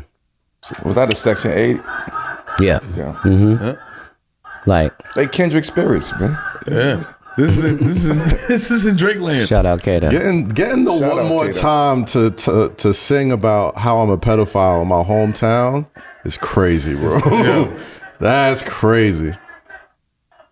But I feel like a lot of folks that are fans of Kendrick are fans of yours, right? Like, you guys occupy a lot of the same space within culture. And that's why I said I'm not somebody you want to have beef with. It's bad optics. Like, I'm on the righteous side, and if I make a mistake, work with me. But other than that, you have no reason to be, because we all are. Just understand what Kendrick has to be to even be doing the show there. yeah, We're not talking about Drake doing his show in LA. We are not talking about him in the Bay. We're not talking about that. But we are talking about Kendrick going there and doing the body of work. That's what it means to stand on them 10. That means standing on that business. I said what I said over here, and I'll be saying it over there as well. And that's what's so critical about me trying to make sure that I say it as viciously as I mean to say it as accurately as I can say it, because I'm gonna still have to be saying, you see what I'm saying? This is part of keeping that energy. And so you gotta respect it. So just on the opposite side of that, right? Yeah. Some people can see that. Some people can see the way Kendrick approached the Drake beef as I'm not agreeing with this, but tapping into your inner hater, like tapping into being like, yo, you know, and in Euphoria, like Kendrick said, you know, Those are people let you know that I'm the biggest hater. I hate the way you walk. I hate the way you talk. I hate the way you dress. Like, no, that's not really. That's not hate, though. Yeah, but he was very specific so that you understand that this not hatred. It's a double entendre he's giving you. He's saying I don't hate you. right. I just hate all of the choices that you make, because those are the choices that bitch ass niggas make. That's all. So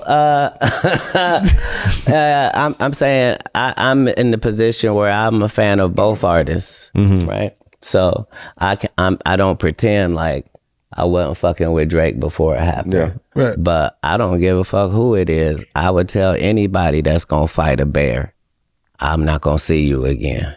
You can't beat the bear.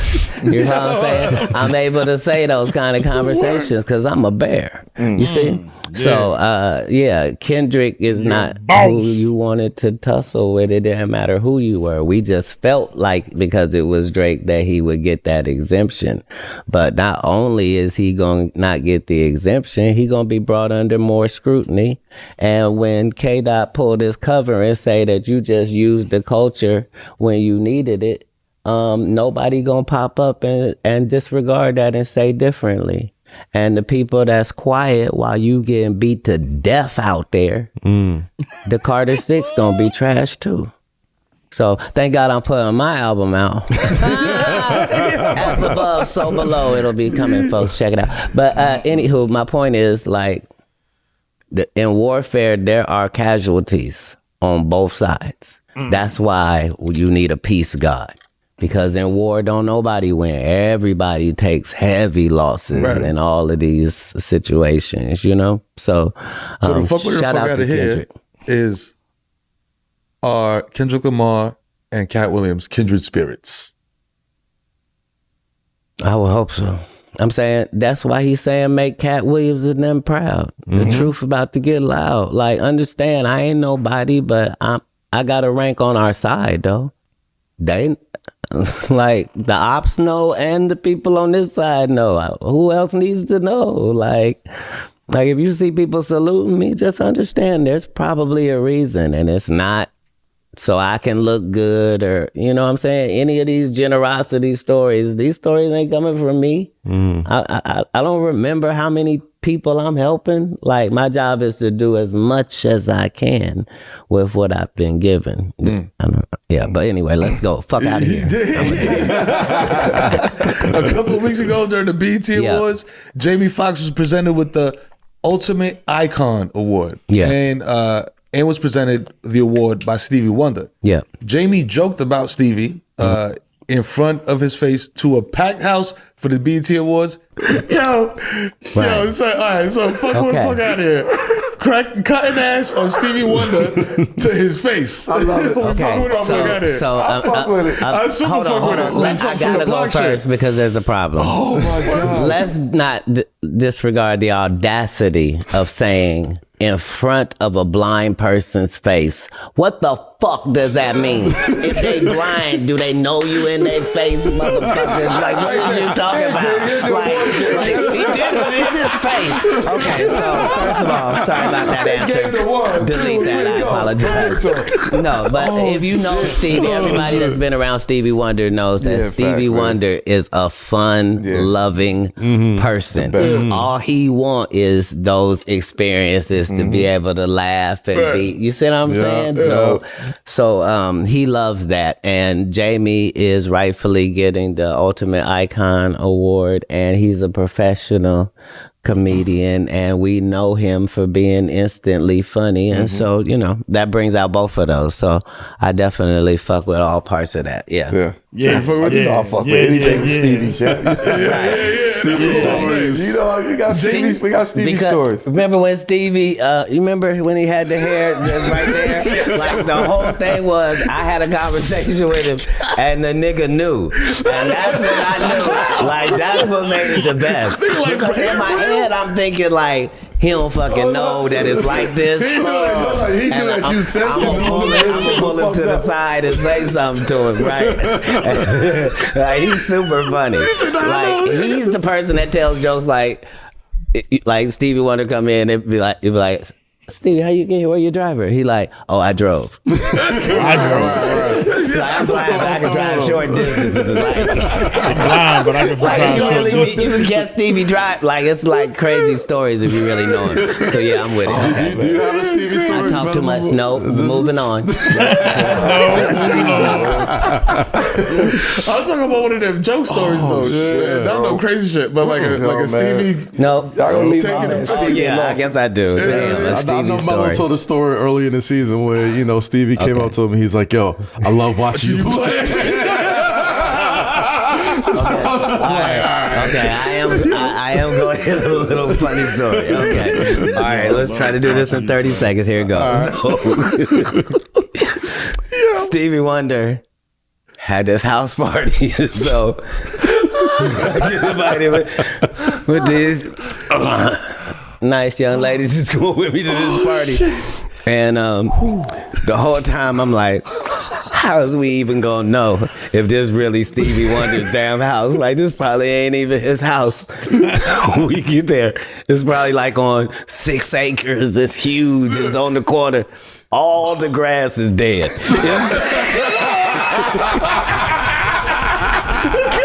So it's $1 million worth of outdoor furniture. The shit is landscaped perfectly. But it's summertime. Everybody grass green. This nigga, all his yard crispy brown.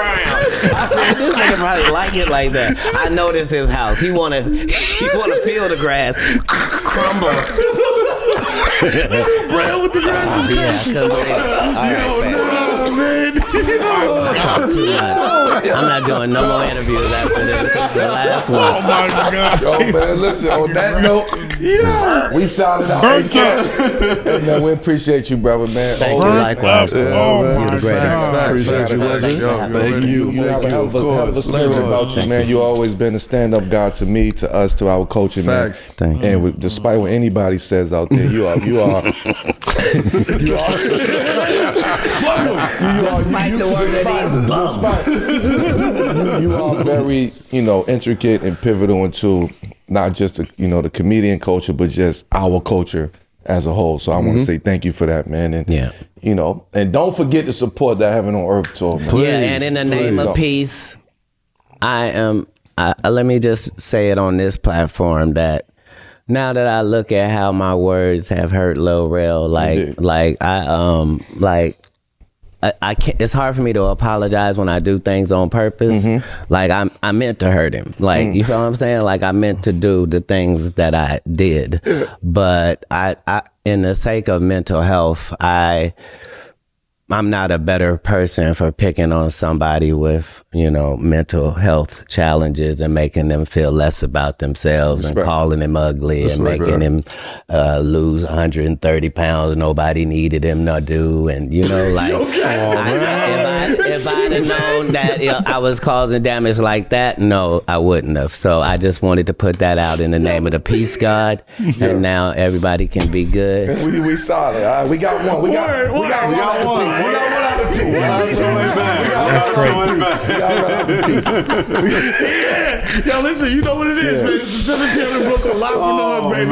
Me and Jamie Foxx are getting ready to do a movie together. And I got something that's even bigger than that. So I am making amends and peace and following the peace God in other ways that I'm not talking about yet, but you'll see in the next can't wait to see it first. Can't wait to see it. It's 7 p.m. in Brooklyn, baby. Yes, sir. You know what I'm saying? It's a Wave Originals presented by FanDuel. You know what time it is, baby. It's your boy, Kid Merrill. The Human Direct Flap signing off is the Peace God in the building, Carmelo Anthony, Big Kaz in the building, and of course, the legend, Katt Williams, y'all. Stay tuned, you know what I mean? Subscribe to the YouTube channel, all that shit, podcast, wherever you get them at.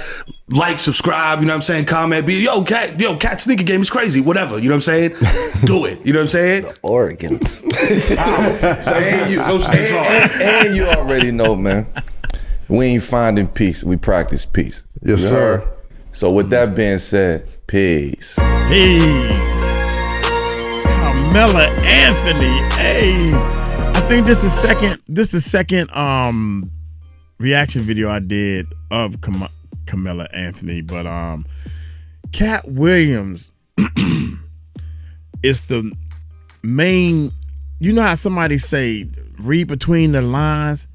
Katt Williams is the main person in my life to tell me I'm trying to read between the lines. What makes him great? What makes him say what he's saying out of his mouth? What makes him, first of all, he's truthful. He's so truthful because that's what I try to be. I want to be. So that's what I seek out. You understand what I'm saying? When you can tell somebody who lie, if a person say, "Oh, I ain't lying," why do you say that? Or this is the truth. Word on my mama. There's some people that say, "Oh, I got the receipts," because they used to saying lies out their mouth.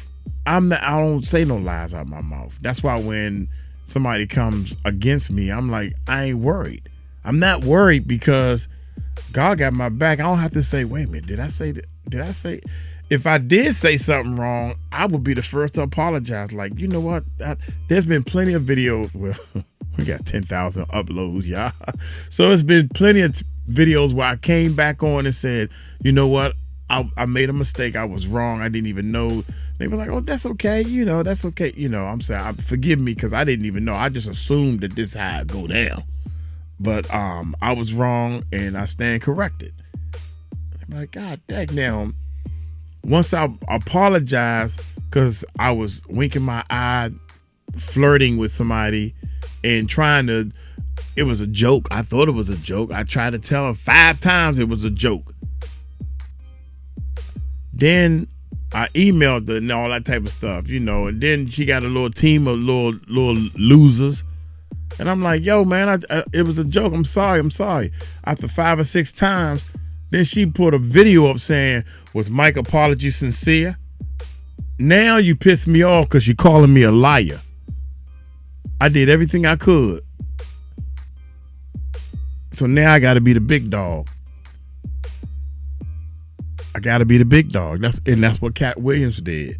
There's been situations like that happened to me several times. Somebody challenged me in my own recording studio. And I ain't talking about fighting, man. I'm talking about making beats and all that stuff. He works for me. You work for me. I'm the man. I'm the shit when it come down to making these beats. And then he gonna say, oh, well, somebody else, these people gonna judge, and they gonna judge fair. Negro, you so much, you on the elementary level, junior high school. You probably a VIP person in junior high school or maybe high school, but I'm on the pro level.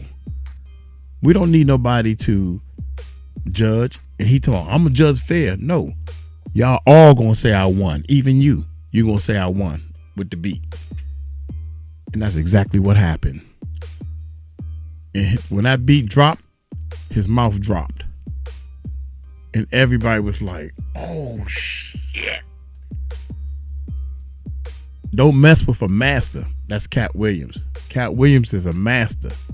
And I'm studying. Yeah, I need to watch this thing again, man. Because I am. I'm going to watch it again because he has said some deep stuff, man. Here's the thing. What he said in this video, reading between the lines and hearing what he's saying to make yourself better, is different from the Shay Shay joint. This ain't going to do that well, I'm thinking. The Club Shay Shay did so much because it was surprise, it was new, it was entertaining, and he was talking about some people, putting people under the bus. He talked about one person that he put under the bus, and that dude ain't even all that known. So I'm just telling you how I'm learning what society thirsts over. I'm gonna get on up out of here. Hey, y'all take it light, take it slow. Y'all tell him Uncle Mike told you so. Peace out.